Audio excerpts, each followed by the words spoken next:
তো আজকে রান্নার জন্য বেগুন, উচ্ছে, থোড়, আলু, কাঁচা আম সব কিছু এখানে গুছিয়ে ঝুড়ির মধ্যে রেডি করে নিয়েছি। কাঁচা আম দিয়ে আজকে এই রুই মাছের টক রান্না করব। আর বাদবাকি সবজিগুলো দিয়ে একটুখানি চিংড়ি মাছ দিয়ে চচ্চড়ি করব। আর কালকে সেই যে পাট শাক রান্না করেছিলাম কিছুটা রেখে দিয়েছিলাম, সেই পাট শাকের আজকে ভাজা করব, তাও আবার চিংড়ি মাছ দিয়ে। তো যাই হোক, এগুলোই হচ্ছে আজকে দুপুরবেলার খাওয়া দাওয়ার মেনু। তো ঝটপট করে আমি এইখানে রুই মাছের মধ্যে পরিমাণ মতো নুন আর হলুদটা দিয়ে ভালো করে একটুখানি মেখে টেকে 10 থেকে 15 মিনিট মতো রেখে দেবো। আর সেই সময়ের মধ্যে আমি কি করব না, যে সবজিগুলো নিয়েছি চচ্চড়ির জন্য, সেই সবজিগুলোকে কেটে কুটে ধুয়ে সব কিছু গুছিয়ে নেব।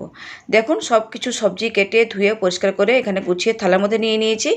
এখন শুধু খালি রান্নাবান্না শুরু করার পালা। আর এখানে চচ্চড়িতে দেওয়ার জন্য পেঁয়াজ আর কাঁচা লঙ্কাটাও কেটে রেখে দিয়েছি। তো প্রথমে ভাবলাম আগে চচ্চড়িটা বসিয়ে দিই, তারপরে বাদবাকি রান্নাগুলো করব। তো এদিকে গ্যাসে কড়াই বসিয়ে গরম করে নেব, তারপরে দিয়ে দেবো সর্ষের তেল। আর তেলটা যতক্ষণ গরম হচ্ছে সেই সময়ের মধ্যে আমি এখানে চিংড়ি মাছের মধ্যে নুন আর হলুদটা দিয়ে মেখে টেকে রেডি করে নেব। তো আজকে ভেবেছিলাম একটুখানি উচ্ছে আলু চচ্চড়ি চিংড়ি মাছ দিয়ে রান্না করব। তারপরে দেখি ফ্রিজে থোড়ও আছে, বেগুনও আছে, তাই ভাবলাম ওই চচ্চড়ির মধ্যে একটুখানি থোড়ও দিয়ে দিই, বেগুন দিয়ে দিই, তাহলে ভালো লাগবে খেতে। তার জন্যই থোড় আর বেগুনটাও ওই উচ্ছে আলুর সাথে কেটে নিয়েছি। এখন চিংড়ি মাছ দিয়ে রান্না করে নেবো, তাহলে হয়ে যাবে। তো এইদিকে ওই যে তেলটা গরম হয়ে গেছিলো, চিংড়ি মাছটা দিয়ে পুরো লাল লাল করে ভেজে এখন আমি তুলে নিচ্ছি। আর এই চিংড়ি মাছটা কিন্তু পুকুরের জ্যান্ত চিংড়ি মাছ, মানে ভাজার পরে একটা সুন্দর গন্ধ বেরিয়েছিল আর খেতেও তেমনি টেস্টি হয়েছিল। তো এখানে ভাজা চিংড়ি মাছটা তুলে নেওয়ার পরে ওই তেলের মধ্যে একটা শুকনো লঙ্কা, কিছুটা পাঁচ ফোড়ন দিয়ে দিলাম। ফোড়নটাকে না কয়েক সেকেন্ডের জন্য একটুখানি হালকা লাল করে ভেজে নেব। আর ফোড়নটা থেকে সুন্দর একটা গন্ধ বেরোতেই তারপরে দিয়ে দিলাম কেটে রাখা পেঁয়াজ কুচি। আর এরপরে পেঁয়াজটাকে না একটুখানি লাল করে ভেজে নেব। তো মোটামুটি আমি এখানে যতক্ষণ পেঁয়াজটা লাল করে না ভাজা হচ্ছে ততক্ষণ ধরে একটুখানি ভেজে নিয়েছিলাম। তো দেখুন পেঁয়াজটা ভাজা ভাজা হয়ে গেছে। তো এখন আমি দিয়ে দেবো কেটে রাখা সবজিগুলো। তো এখানে সব সবজিগুলো দিয়ে দেওয়ার পরে এখন সবজির মধ্যে আমি দিয়ে দেবো পরিমাণ মতো নুন, তার সাথে দেবো হলুদের গুঁড়ো, আর ঝালের জন্য একটুখানি লাল লঙ্কার গুঁড়ো দিয়ে দেবো। আর এখন কিছু দেবো না, এই যা যা কিছু দিলাম সমস্ত কিছু দিয়ে এই সবজিগুলোকে একটুখানি হালকা লাল করে ভেজে নেবো। সবজিগুলো ভাজা ভালো মতো হলে চচ্চড়িটা খেতে কিন্তু ভালো লাগবে। তো এখানে সবজিগুলোকে কিছুক্ষণের জন্য একটুখানি ভেজে নিয়ে তারপরে আমি ঢাকা দিয়ে দেবো আর গ্যাসের ফ্লেমটাকে একটুখানি কমিয়ে রেখে দেবো। তো এদিকে সবজিগুলো সিদ্ধ হতে থাকুক, আর সেই সময়ের মধ্যে না সাদা আর কালো সর্ষে একটুখানি শিলের মধ্যে নিয়ে নিলাম। এরপরে অল্প অল্প জল দিয়ে একটুখানি বেটে রেডি করে নেব। আর একটুখানি বেশি করে সর্ষে দিয়েছি, একটুখানি মাছের টকে দেবো, তার সাথে এই চচ্চড়ির মধ্যে দেবো, তার জন্যই সাদা কালো সর্ষেটা একটু বেশি করে নিয়ে বেটে নিচ্ছি। আর এখানে মাঝে এসে মানে ঢাকাটা খুলে একবার চচ্চড়িটা দেখে নিচ্ছিলাম কতদূর কী রান্না হলো। আর সমস্ত সবজি খুব ভালো মতো কিন্তু সিদ্ধ হয়ে গেছিলো।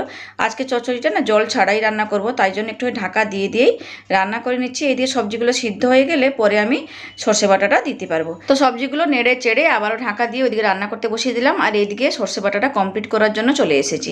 তো আজকে সর্ষে একটু বেশি করেই বেটেছি, দুটো তরকারিতে দেবো, যেহেতু মাছের টকে দেবো, তার সাথে উচ্ছে চচ্চড়িতেও দেবো, তার জন্য একটুখানি বেশি করে সর্ষেটা বেটে নিয়েছি। আর একটুখানি না সর্ষে বাটা তুলে রাখলাম চচ্চড়িতে দেওয়ার জন্য। আর বাদবাকি সর্ষে বাটাটা ওই বাটির মধ্যে যে জলটা আছে ওর মধ্যেই দিয়ে দিলাম, কারণ এইটাকে জলে গুলিয়ে দিয়ে আমাকে আবার ওই টকের মধ্যে দিতে হবে। তো এরপরে শিলটাকে ধুয়ে পরিষ্কার করে রেখে দিয়ে জায়গাটা পরিষ্কার করে নিলাম। তারপরে চলে এলাম এদিকে সবজিগুলো দেখার জন্য। তো ঢাকাটা খুলে নিয়ে সবজিগুলোকে একবার নাড়াচাড়া করে নিচ্ছি।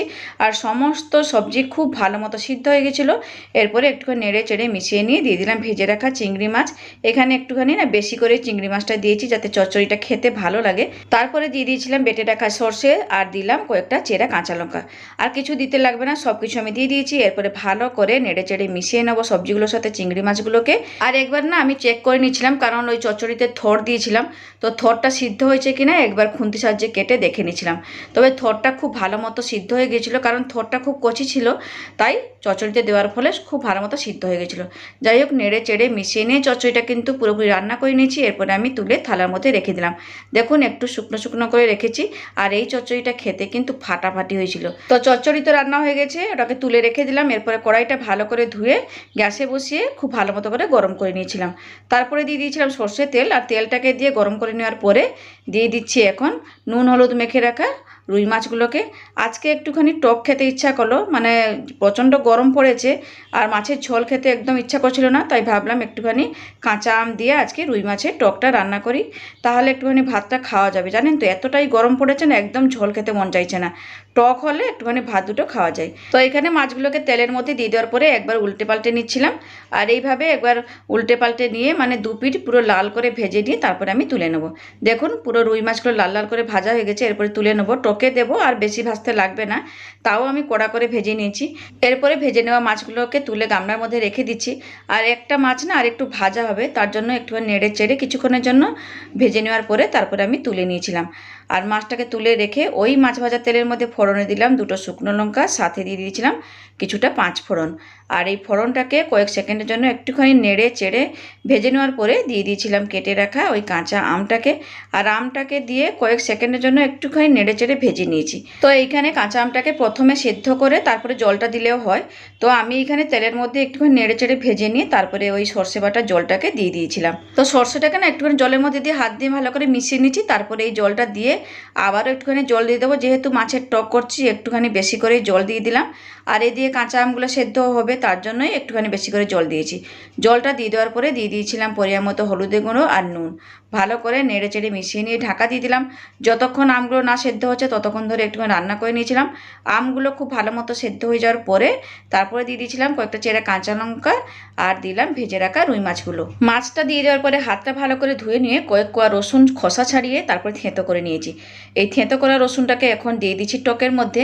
আর এইরকম যদি টক রান্নার সময় মানে মাছের টক রান্নার সময় যদি থেঁতো করা রসুন দেওয়া হয় না, তাহলে মাছের টকের স্বাদ দ্বিগুণ বেড়ে যায়। তো যারা আমার মতো মাছের টক খেতে ভালোবাসেন তারা একবার হলেও এইভাবে রসুন থেঁতো দিয়ে মাছের টক বানিয়ে দেখবেন, বানিয়ে খেয়ে দেখবেন কেমন লাগে, তারপরে আমাকে কমেন্টস করে জানাবেন। তো এখানে 2-4 মিনিট ভালো করে ফুটিয়ে নেওয়ার পরে রেডি হয়ে গেছে আমার কাঁচা আম দিয়ে মাছের টক। তো এখন আমি গামলার মধ্যে ঢেলে রেখে দিলাম। আর মোটামুটি দুটো রান্না হয়ে গেছে, এরপরে পাট শাকটা ভেজে নিলেই হয়ে যাবে। তো পাট শাকটাকে প্রথমে ধুয়ে নিয়ে তারপরে কিন্তু আমি ঝিরিঝিরি করে কেটে নিয়েছি।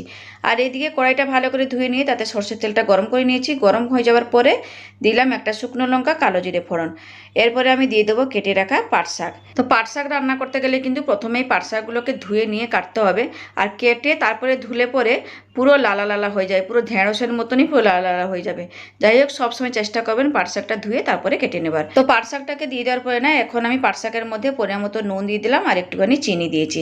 এরপরে সব কিছুকে ভালো করে একটু নেড়ে চেড়ে মিশিয়ে নিচ্ছি। আর ঢাকা দেবো না, এইভাবেই আমি একটু নেড়ে চেড়ে ভালো করে শাকটাকে ভেজে নেব। আর নুন দিয়েছি, নুন দিলেই শাকগুলো এমনিতেই নরম হয়ে যায়, মানে নেতিয়ে পড়ে। তো যাই হোক 2-4 মিনিট ভালো করে এটাকে দাঁড়িয়ে দাঁড়িয়ে গ্যাসটাকে কমিয়ে কমিয়ে শাকটাকে ভেজে নেওয়ার পরে এখন নামানোর আগে দিয়ে দিলাম ভেজে রাখা চিংড়ি মাছ। তো চিংড়ি মাছটা দিয়ে দেওয়ার পরে শাকের সাথে একবার ভালো করে মিশিয়ে নিচ্ছি। আর মিশিয়ে নেওয়া হয়ে গেলে 2 থেকে 3 মিনিট খুব ভালো মতো করে শাকটাকে ভেজে নেব। তো দেখুন এদিকে কিন্তু চিংড়ি মাছ দিয়ে পাট শাক ভাজা হয়ে গেছে। এখন আমি তুলে ডিশের মধ্যে রেখে দেবো, মানে পাট শাকের সমস্ত জল শুকিয়ে যাওয়া অবধি আমি কিন্তু পুরো ঝরঝরে করে ভেজে নিয়েছি। তো এখানে আমি ভাতের সাথে খাওয়ার জন্য 3টে মতো তরকারি রান্নাবান্না কমপ্লিট করলাম। এরপরে আমি থালার মধ্যে ভাত বেড়ে নিচ্ছি। তবে আজকে ভাত রান্না করিনি, কালকে রাত্রিবেলা ভাত রান্না করেছিলাম, মানে গরম গরম ভাত বসিয়েছিলাম। আর ওর বাবা অফিস থেকে ফেরার সময় এগরোল নিয়ে এসেছিল, আর সবাই আমরা এগরোল খেয়ে নিয়েছি। আর এগরোল খেয়ে পেট ভরে গেছে, আর কারো ভাত খেতে একদম ইচ্ছা করলো না। তো ওইরকমই ভাতটাকে ঠান্ডা করে ফ্রিজে তুলে রেখে দিয়েছিলাম, আজকে শুধু বের করে ভাতটাকে গরম করে নিয়েছি। তো এদিকে কিন্তু আমি থালার মধ্যে গরম গরম ভাতও বেড়ে নিয়েছি। আর ভাতের পাশে প্রথমেই নিয়ে নিলাম চিংড়ি মাছ দিয়ে পাট শাক ভাজা। আর এরপরে আমি নিয়ে নেব উচ্ছে, থর, বেগুন আর আলু চিংড়ি মাছ দিয়ে বানানো একটা চচ্চড়ি, যে চচ্চড়িটা ভাতের সাথে খেতে কিন্তু দুর্দান্ত লাগছিল। আর এদিকে আমি ভাত বাড়ছি, আর ওইদিকে কিন্তু আমার দুটো যে পোষা পাখি আছে আমার বাড়িতে, সে পাখি দুটো সমানে চিলে যাচ্ছে, মানে ওদের খিদা পেয়ে গেছে, চিৎকার করে আমাকেই ডাকছে। আর আমি ওদেরকে বলছি দাঁড়া, ভাতটা বেড়ে নিয়েছি, শুধু এই মাছের টকটা নিয়ে নিই, তারপরে যাচ্ছি খাওয়া দাওয়া করবো, আর তোদেরকেও খেতে দেবো। আর বিশেষ করে আমি যা যা রান্না করি ওদেরকে একটু করে দিই, ওরা সেইগুলোই খায়। তো এখানে কিন্তু ভাত খাওয়ার জন্য ভাতের থালা গুছিয়ে নিয়েছি। আর ভাতের উপরে একটা কাঁচা লঙ্কা নিয়েছি, কারণ মাছের টক রান্না করেছি, একটু কাঁচা লঙ্কা না হলে না হয়। তাহলে চলুন আজকের মতো থাকলাম, এরপরে খাওয়া দাওয়া করবো। ভিডিওটা কেমন লাগলো অবশ্যই কিন্তু কমেন্টস করে জানাবেন। তাহলে থাকলাম, টাটা।